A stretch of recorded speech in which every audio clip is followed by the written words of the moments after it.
मनुष्य विचार करता है मैं कहाँ जाऊँ, कहाँ मुझे सुख मिलेगा, कहाँ मुझे शांति मिलेगी।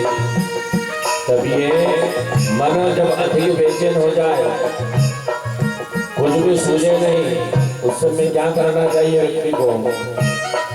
वही सत्संग होता हो, कोई कथा होती हो, तो वहां जाकर के बैठ जाना चाहिए, या भगवान के चरणारविंद में जाकर के बैठ जाना चाहिए। तो वहां शांति मिल जाएगी, सुख मिल जाएगा।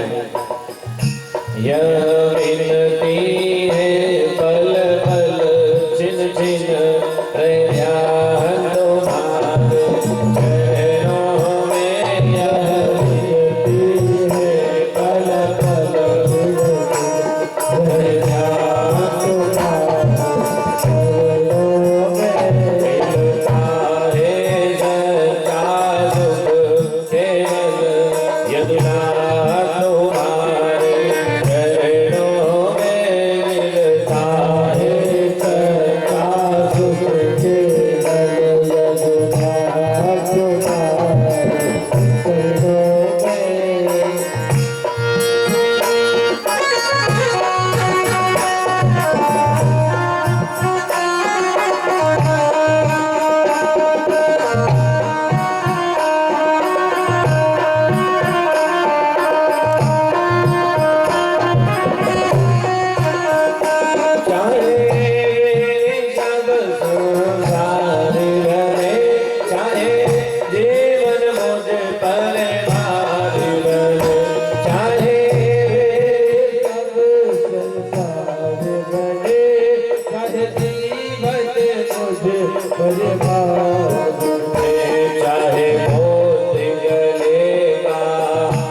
बन जाए, चाहे ऐसा लगे ये जीवन तो मेरे ऊपर भार बन गया है,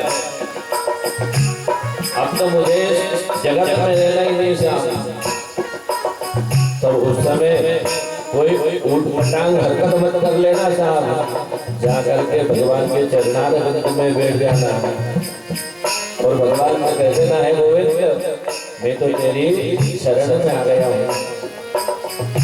चाहे अगले में मुझे लेना हो, चाहे अगली में मुझे लेना हो, चाहे कांटों पर मुझे चलना, चाहे कांटों पर मुझे चलना हो, चाहे छोड़ के देश निकलना हो, रहे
दिल का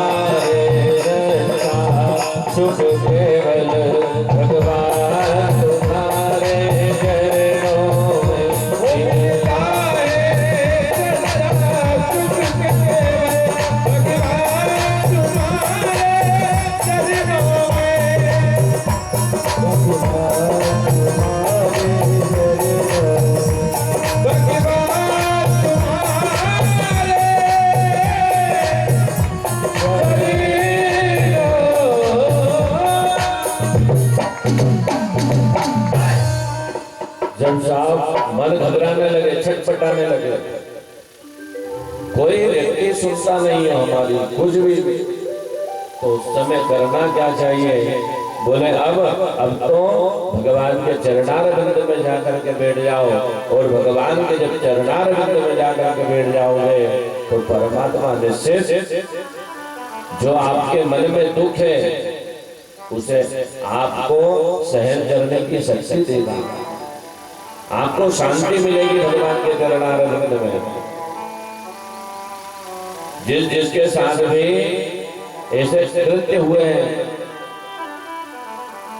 सारे संसार में जिनको झुटला दिया वो भी भगवान की शरण में गए, तो जीव वो शांति मिल जाए, इसलिए भगवान के चरणारविंद में जाकर के बैठना चाहिए। कल निनाद कर रही माँ गंगा के पावन तट पर आज सुखदेव मुनि वर्णन कर रहे, बोले राजा ध्रुव जी महाराज को भगवान मिल गए। 5 वर्ष की आयु था ध्रुव जी महाराज की, है ना, और 5 वर्ष की आयु में उन्होंने इतना घोर तप किया कि 6 महीने में उस परमात्मा को आकर के दर्शन देना पड़ा। तो हम जो भजन करें निष्काम होकर के अगर भजन करें ना तो परमात्मा निश्चित आकर के दर्शन देता है। और ध्यान रखना साहब, कोई अच्छा काम करने जाओगे तो उसमें निश्चित विघ्न तो आते हैं, ऐसा नहीं कि विघ्न नहीं आते हैं। आपको कोई धार्मिक कार्य करना है, कोई मंदिर बनवाना है, या आपको कोई धर्मशाला बनवाना है, या कथा करवानी है, या और भी कोई सत्कर्म करवाना है, तो उसमें निश्चित परमात्मा परीक्षा लेते हैं। आप जब भी कोई कृत्य करोगे, आपने संकल्प कर लिया कि मुझे ये अनुष्ठान करवाना है, ये जप करवाना है, मुझे ये भागवत करवानी है, तो निश्चित विघ्न उत्पन्न होगा। क्यों? क्योंकि वो परमात्मा परीक्षा लेने आता है। बोले ये करवाना तो चाहता है, लेकिन भगवान पहले विघ्न पैदा करते हैं। विघ्न पैदा करते हैं तो फिर हम अगर जो उस विघ्न में पास हो गया, भगवान परीक्षा लेने आते हैं और उस विघ्न में हम पास हो गए, तो वो हमारे घर में वो आयोजन जो भी करवाना है हमें, उस कार्य को हम करेंगे। और वो परमात्मा जब हम पास हो जाएंगे उस परीक्षा में, तो हमको निश्चित उसका फल प्राप्त होगा उस कार्य का। सबके परीक्षा हुई ना, ध्रुव जी की परीक्षा हुई। इंद्र ने विचार किया, बोले राजा उत्तानोपात जो मेरा सिंहासन छीनना चाहता है, इसलिए अपने छोटे से बालक को भगवान की तपस्या करने के लिए भेज दिया, तप करने के लिए भेज दिया। खूब आंधी चलाई साहब, खूब हवा चलाई, खूब बारिश करी, वृष्टि करी, लेकिन जो एक बार संकल्प कर लेता है, जो दृढ़ संकल्प से बच जाता है, मन में दृढ़ संकल्प होना चाहिए। बोले नहीं, इस कार्य को मैं करूंगा। और जब आपने सुन लेना, जब आप संकल्प से बंध जाते हो, उस समय तो परमात्मा निश्चित परीक्षा लेने आएगा। राजा मूर्धध्वज की कैसी परीक्षा हुई साहब? क्या हुआ? भगवान ने साधु का भेष बना लिया,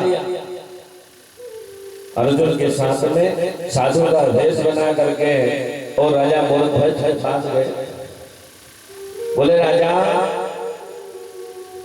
मैं सारे गांव में घूम करके आ गया हूं, मुझे कहीं भोजन नहीं मिला। जैसे ही राजा ने ब्राह्मणों को देखा, पहले तो संसार किया, आओ महाराज बैठो विराजो, और देखो भगवान आए, साथ में शेर को लेकर के आए, शिष्य को। बोले भगवान ने कहा, बोले राजा तेरे पूरे राज्य में भ्रमण करके आ गया हूँ, मुझे किसी ने भोजन नहीं कराया है और हम बड़े भूखे हैं। बोले भगवान आप कहो ना तो अभी मैं आपके लिए भोजन बना दूं, या आप कहो तो मैं आपको आटा सामान दे दूं, आप स्वयं भोजन बना ले, जैसा आप आज्ञा दें वैसा मैं कर लूं। मेरे द्वारिकाधीश ने कहा, बोले राजा मेरी एक शर्त है। बोले क्या? बोले ये मेरा शेर भूखा बैठा है और तब तक ये नहीं ढापेगा तब तक मैं भोजन नहीं करूंगा। बोले महाराज भगवान आप चिंता क्यों करते हो, मैं भी एक भैंसा ला करके मंगवा देता हूँ और आपके सिंह के सामने डलवा देता हूँ। बोले नहीं राजा, मुझे भैंसा नहीं चाहिए। बोले फिर भगवान? बोले मैं एक ही शर्त के ऊपर तेरे यहाँ भोजन कर पाऊंगा। अरे राजा मैंने सुना है तेरा एक ही बालक, तेरा एक ही बेटा है। बोले हाँ भगवान मेरा एक ही बेटा है।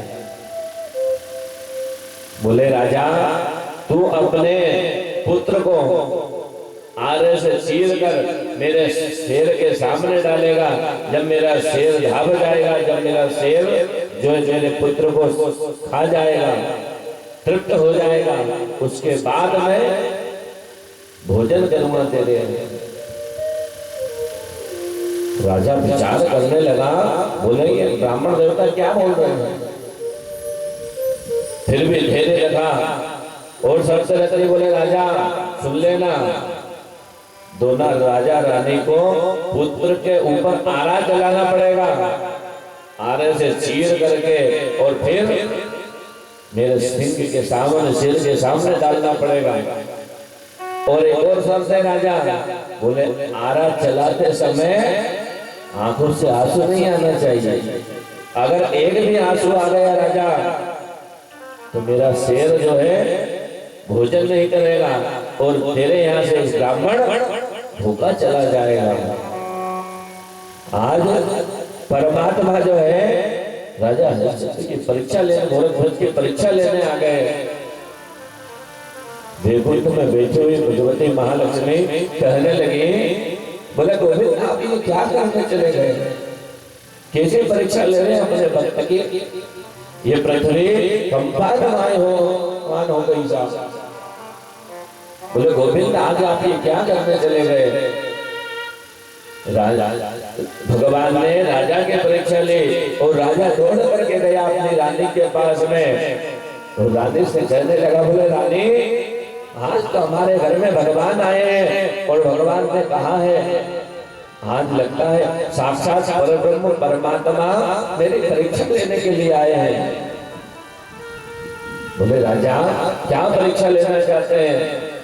बोले वो भूखे हैं, भोजन करना चाहते हैं और उनका आदेश है रानी कि हमारा जो बालक है उसे शेर के सामने डालना पड़ेगा, आरा चला करके काट करके तब वो भोजन, उनका शेर जो है भोजन करेगा, वो तृप्त हो जाएगा, तब वह ब्राह्मण देवता हमारे घर में भोजन करेंगे। बोले राजा आप मेरे पास क्यों आए पूछने के लिए। अरे जाओ बुलाओ कहाँ हमारा पुत्र है। छोटा सा 5 साल का राजा गोरखध्वज का पुत्र है। बुलाया, महारानी ने स्नान करवाया, बढ़िया रामानंद तिलक लगाया, काजल लगाया।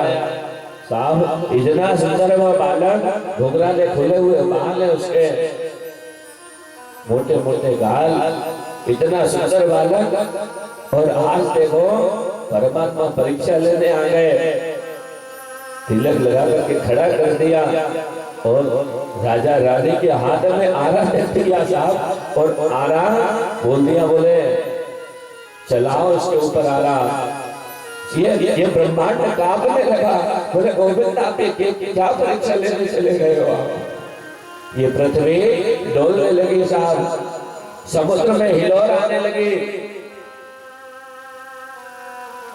राजा रानी नहीं रोए, लेकिन वैकुंठ में बैठी बैठी लक्ष्मी रोने लगी। बोले गोविंद आप ये क्या करने चले गए, कैसे अपने भक्त की परीक्षा लेने चले गए। अरे ऐसी कोई परीक्षा लेता क्या भक्त की।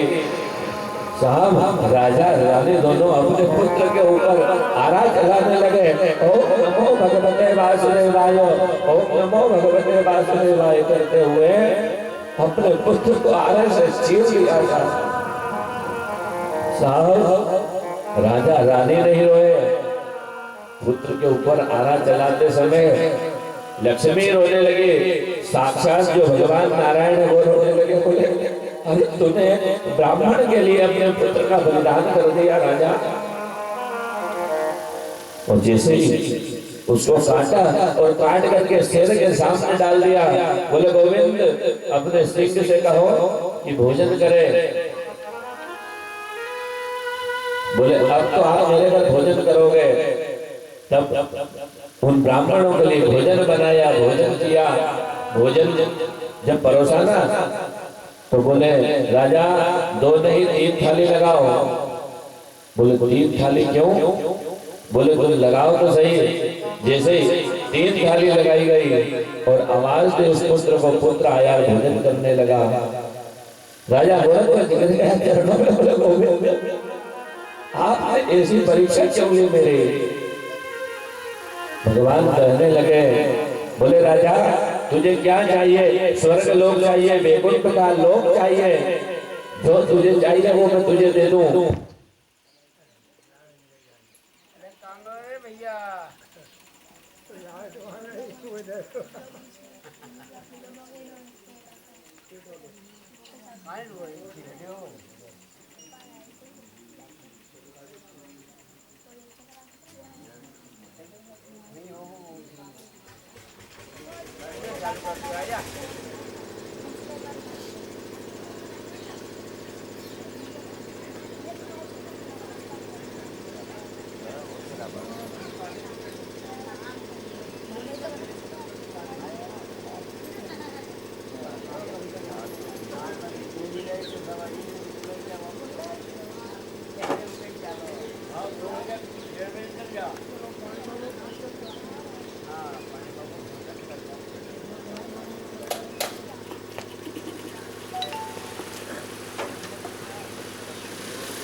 द्वारिकाधीश की जय।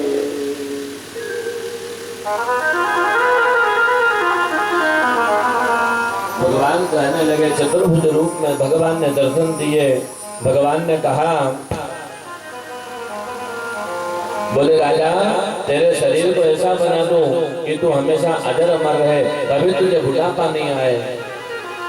लेकिन राजा ने कहा, बोले भगवान मुझे कोई आशीर्वाद नहीं चाहिए, मुझे तो एक ही वर दे दो कि जैसे मैंने परीक्षा ली है आज के बाद में ऐसी किसी की परीक्षा मत ले लेना, अन्यथा लोग आपकी भक्ति करने से डरेंगे, परमात्मा आपकी भक्ति नहीं करेंगे लोग। अगर आपने ऐसी परीक्षा ले लेना तो लोग आपकी भक्ति करने से डर जाएंगे, कोई आपके पास नहीं आएगा, आपसे दूर भागेगा। बोले नहीं नहीं, राजा भोरध्वज के पुत्र के ऊपर आरा चलवा दिया, इन परमात्मा का कोई भरोसा नहीं है। वचन ले लिया राजा ने। बोले बस एक ही आशीर्वाद दे दो कि आज के बाद ऐसी परीक्षा किसी की नहीं हो। तो जब भी कोई धर्म कार्य करोगे तो निश्चित अवरोध आएंगे साहब, और क्या बीती होगी। और जो कार्य करवाते हैं ना उनके ऊपर 10 बात भी उनको सुननी पड़ती, लाछन लगते हैं, और वो तो वही जानता है जिसके संग बीतती है। अरे वो ही जाने जिन पर बीती, वो ही जाने जिन पर बीती, एक बार सब पर बीती, हम पर बीती, तुम पर बीती।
जिसके साथ बीती है वो जानता है।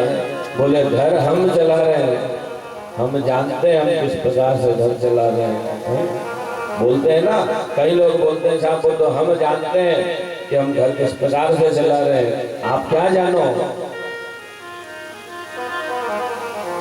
अरे वो दूसरे लोग नहीं जानते आपके सांस में क्या बीत रही है। जो बीत रही है ना वो परमात्मा जानता है। और वो परमात्मा के पास जाकर के बोल देना, बोले हे गोविंद ऐसी ऐसी बात है, ऐसी समस्या है। तो भगवान जब भी कोई सत्कर्म करोगे तो निश्चित परीक्षा होगी, ध्रुव की परीक्षा होगी साहब। और ध्रुव के भाई हुए उत्तम। क्या हुआ, उत्तम का प्रचेताओं ने वध कर दिया। तो ध्रुव जी को क्रोध आया और क्रोध आकर के ध्रुव जी महाराज ने क्या करा कि हजारों प्रचेताओं का वध कर दिया साहब, यक्षों का वध कर दिया। नारद जी ने समझाया, अरे तुम तो संत हो, तुम तो भगवान के भक्त हो, तुम ऐसा नहीं करना चाहिए। तो ध्रुव जी समझे, भगवान का ध्यान किया, तपस्या करी और साक्षात मृत्यु, भगवान ने साक्षात विमान भेजा ध्रुव जी महाराज के लिए। बोले ध्रुव जी महाराज आप बैठ करके यहाँ पर वैकुंठ में आइए। पार्षद लेने के लिए आए भगवान के ध्रुव जी महाराज को। जैसे ही विमान में आरूढ़ होने लगे तो मृत्यु देवी आकर के सामने खड़ी हो गई। बोले ध्रुव जी महाराज ये मृत्यु लोक है, इस मृत्यु लोक में जो भी आया है उसे मृत्यु को स्वीकार करना है, मरना पड़ता है। उसके बाद में आपको जहां जाना है वहां पर जाइए, लेकिन पहले मेरा वरण कीजिए, मुझे स्वीकार कीजिए। आपको जहाँ जाना है जाइए। आप वैकुंठ में जाना चाहते हो, स्वर्ग में जाना चाहते हो या नरक में जाना चाहते हो, लेकिन पहले मरना पड़ेगा। ये मृत्यु लोक है ना साहब, बिना मरे ना तो स्वर्ग जा सकते हो, ना नरक जा सकते हो और ना वैकुंठ जा सकते हो। इसलिए पहले आपको यहाँ पर मुझे वर्ण करना पड़ेगा। पार्षदों ने इशारा किया, भगवान के जो पार्षद थे, बोले काम करो, मृत्यु देवी से कहो, बोले थोड़ा नीचे सिर करे और तुम इसके सिर पर पैर रख करके विमान में बैठ जाओ। बोले ठीक है। उस समय मृत्यु देवी से कहा, बोले देवी हम आपको स्वीकार करेंगे, लेकिन पहले अपना सिर तो झुकाओ। और जैसे ही मृत्यु ने सिर झुकाया, ध्रुव जी महाराज ने मृत्यु के सिर के ऊपर अपना पैर जमा करके और सीधे विमान में बैठ गए और विमान में बैठ करके भगवान के वैकुंठ लोक की ओर चले जाने लगे। ऐसे भक्त हुए सशरीर भगवान के लोक को चले गए और ध्रुव जी महाराज को उत्तर दिशा में अटल पद प्राप्त करा दिया। तो ध्रुव जी महाराज आज भी अटल है, वो समाप्त नहीं हुए। जब हम दिन में कोई कार्य करते हैं तो अग्नि की साक्षी में, सूर्य नारायण की साक्षी में कोई कार्य करते हैं, और रात्रि का जब समय होता है ना, तो जब विवाह होता है और विवाह के पश्चात में जब फेरे हो जाते हैं, तब क्या कराया जाता है? बोले ध्रुव दर्शन कर लो। बोले क्यों कर लो ध्रुव दर्शन? क्योंकि ये तुम्हारे विवाह का साक्षी है। ध्रुव जी जो है ना अटल है, ध्रुव तारा रहता है उत्तर में, ध्रुव अटल है। बोले आपका विवाह हुआ, आपने कोई भी कर्म किया तो उसका साक्षी, रात्रि में कर्म करने वाले का साक्षी ध्रुव जी महाराज है, क्योंकि वो अटल है।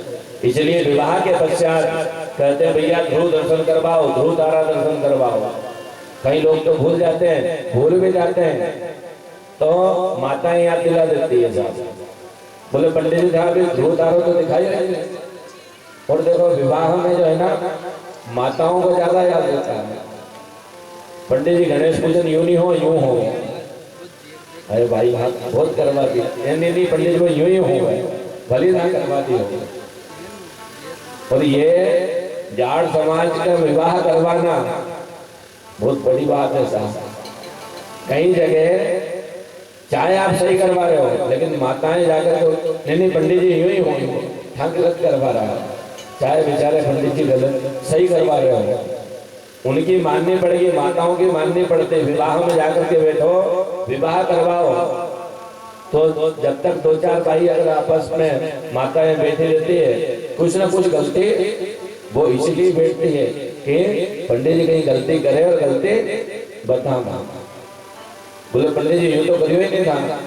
अब कई माताओं को तो मालूम नहीं कि गलजोड़ा बाद में बनता है। वैसे तो जब तक कन्यादान का संकल्प ना हो तब तक गलजोड़ा कैसे बन जाए? अब कहीं आकर के बोले पंडित जी आपने तो गलजोड़ा ही नहीं बांधा। अब गलजोड़ा कहाँ बनता है हमको मालूम है, आपको कहाँ मालूम? अरे जब तक अग्नि प्रज्वलित नहीं होगी, कन्यादान संकल्प नहीं होगा, तब तक कैसे गलजोड़ा बन जाएगा? जब संकल्प